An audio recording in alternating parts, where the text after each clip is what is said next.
Our next feature coming up to perform for you is one of the hottest young storytelling stars in the city right now. Born in Los Angeles to parents who were poets, artists, and educators, Andre Lamont Wilson began writing poetry at an early age, but stopped after moving to the Bay Area 20 years ago. In 2012, he resumed writing after both of his parents passed away. The current issue of the online literary journal Word Gathering published Andre's interview on the art of storytelling. Andre has performed stories at San Francisco's Marsh Theater, The Moth, Busting Out, the Bay Area Storytelling Festival, The Shout, TMI Storytelling, and the Monkey House. And he performs frequently at Crows in the Stork's Nest at the Stork Club, which there will be a special Crows in the Stork's Nest this Sunday night for Rick Loopers coming up from Los Angeles under the auspices of the Pedestrian Press. We'll have some of their stars, so I'll talk more about that in a little bit. You can find oodles and oodles of Andre's work on YouTube under the name Andre Lamont Wilson. And I thank him so much for having the patience and coming back to her after last month. Please, a big hand for Andre Lamont Wilson. Oh, thank you.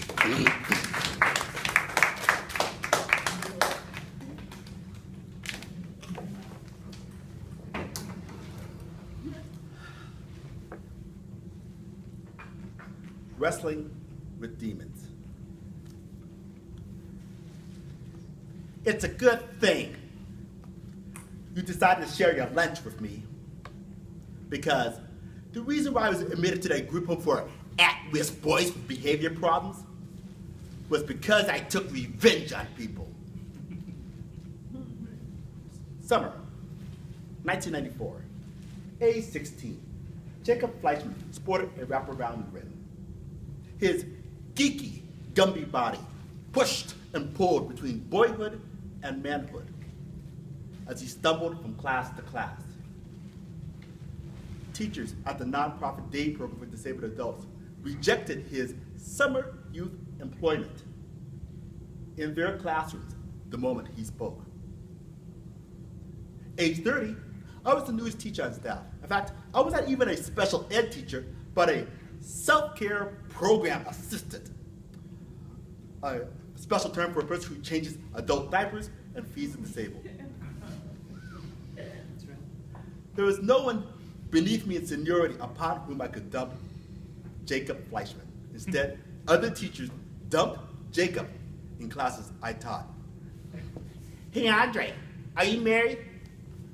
Jacob, this morning I want you to pass out markers and papers to the class.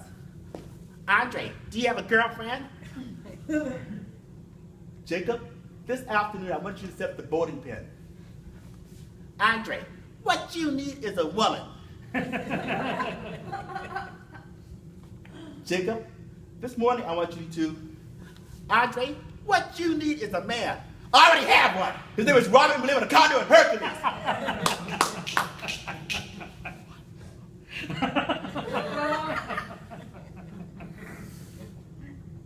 One day, Jacob and I worked together in the drama class.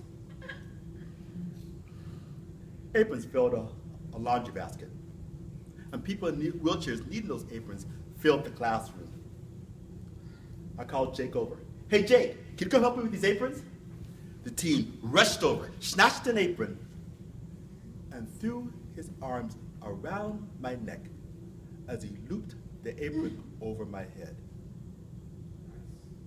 I paused, speechless, as he smiled.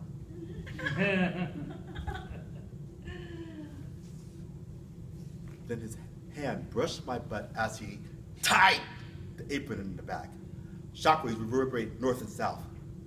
Oh, okay now. You can help the clients get their aprons on. The teen grinned. I walked away. But for the rest of the class, this suckerfish teen refused to leave my side, no matter how far I scooted away from him. Jake joked. Hey, Andre, what is Jeffrey Dahmer's favorite chocolate bar? What, Jake? Your penis.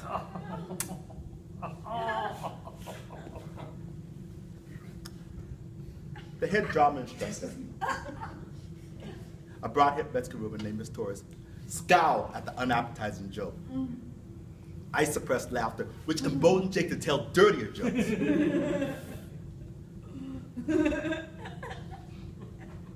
At the end of the drama, as I untied the apron that strangled my butt. I warned, Jacob, you're getting too close to me.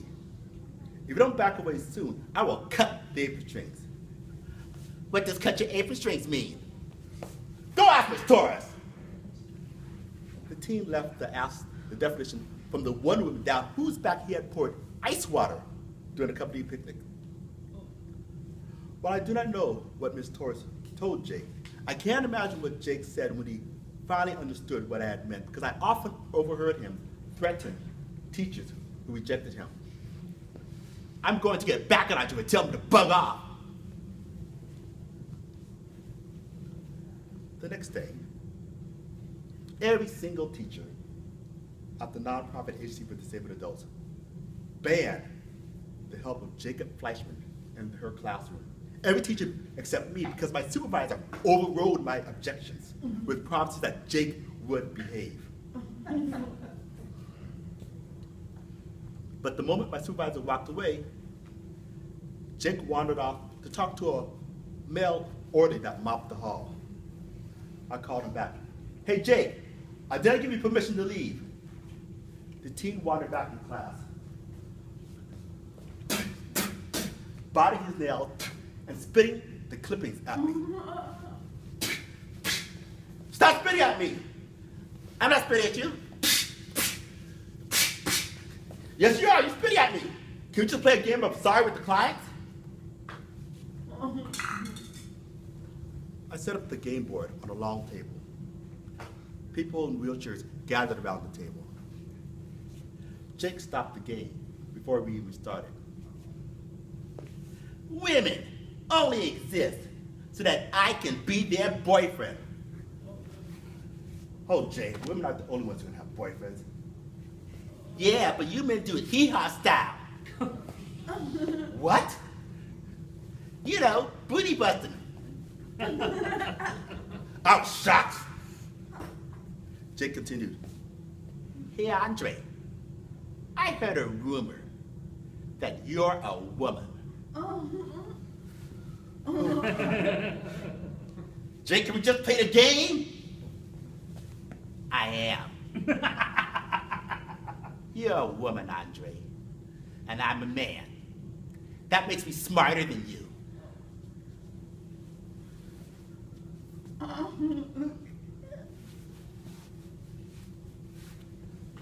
Oh, Andre. Oh, Andre. The teen stretched his adolescent hand across the game table. His fondling fingers cupped my chest as if I was missing a breast. See, Andre, you're a woman who had a sex change. I didn't know what to do. My fellow teachers had passed their problem summer youth employee from class to class like a pedophile priest passed from parish to parish. I couldn't go to my supervisor for help because he was the one who dumped Jake in my class in the first place. My clients gawked and giggled nervously from their wheelchairs.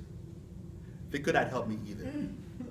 And this spawn of homophobia would not take no for an answer. Finally, he said,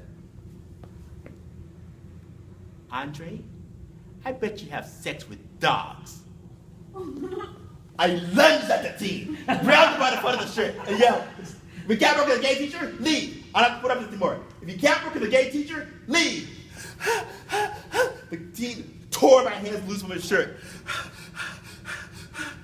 then fled the building. Gary Akita, a Hawaiian with cerebral palsy, remarked from his wheelchair, he won't be back.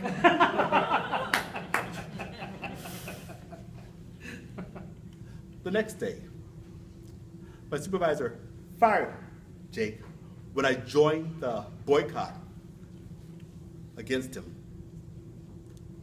Jake's long-faced job coach from his group home came to apologize to me in person. I am deeply sorry for Jacob's behavior, but he has had problems getting close to people. ever since he was sexually molested. Jake doesn't have a problem getting close to people. He gets too close. Once again, on behalf of my group home, I am deeply, deeply sorry. Oh, by the way, I have something for you. Jacob wrote you this letter.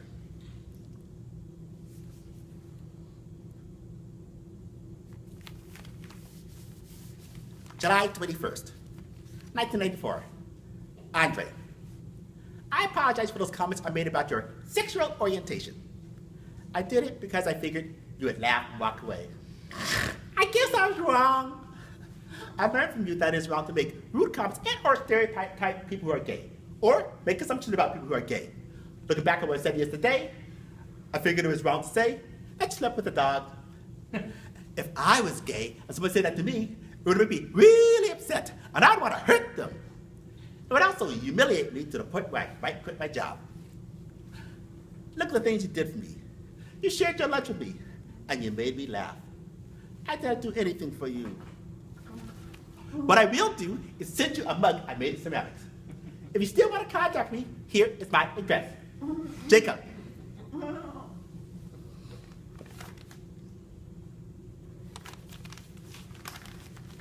August 4th, 1984. Dear Jacob, ever since I was your age, I put up with people like you who targeted the hatred of gays towards me. After they made their rude comments, they said they were only joking. And like you, they assumed that I would laugh and walk away because they assumed that gay men are wimps who would not fight back. Indeed, I would not fight back because I didn't want my coworkers and clients to know that I am gay. So I kept quiet. My silence only encouraged you to believe it was okay to harass gays and that I enjoyed it. But after a long string of your gay jokes in which you said I slept with dogs, one of the worst insults I suffered as a teen, I could no longer laugh and walk away. So for the first time in my life, I stood up to somebody who verbally abused me and told him to stop. Unfortunately, you were on the receiving end of years of pent-up rage, but you were the one joyfully pressing all the wrong buttons. Please understand, Jacob. I do not hate you. In fact, I find you to be a very likable person who has a lot of potential. In fact, and I believe that you do not hate me either. But letting you continue to belittle and berate me will not be love either. And if it means anything to you, I forgive you. And yes, send me the mug you made in ceramics. I'd be glad to have it. Sincerely, Andre Lamont Wilson. 20 years later. In fact, as recently as a couple of weeks ago, I occasionally bump into Jacob Fleischman at the Berkeley Farmers Market. Yes. We stand as two bald men now. One white, one black, 136, 149. Jake still sports a wraparound grin and added a pair of wraparound glasses. His body has bulked out since he stumbled across the age of 16. He remarks, Hey, Andre. Jacob? We hug and pat back. Andre, I cannot believe that I've known you for 20 years. Yes, Jake, it's been that long. So, what courses are you taking now at Berkeley City College? Oh, I'm taking courses in critical thinking. I'm trying to earn enough credits so I can transfer to Cal State East Bay and become a teacher. That's great news. Do you still give those talks to kids on how you turned your life around? Yes, and I also mentor high school teenagers. But it's really hard because teenagers today just do not want to listen. Jake, you were like that way once. You would not listen to me or anybody. Yeah, I know. But I learned that sometimes it is really important to listen. Thank you very much. Thank you.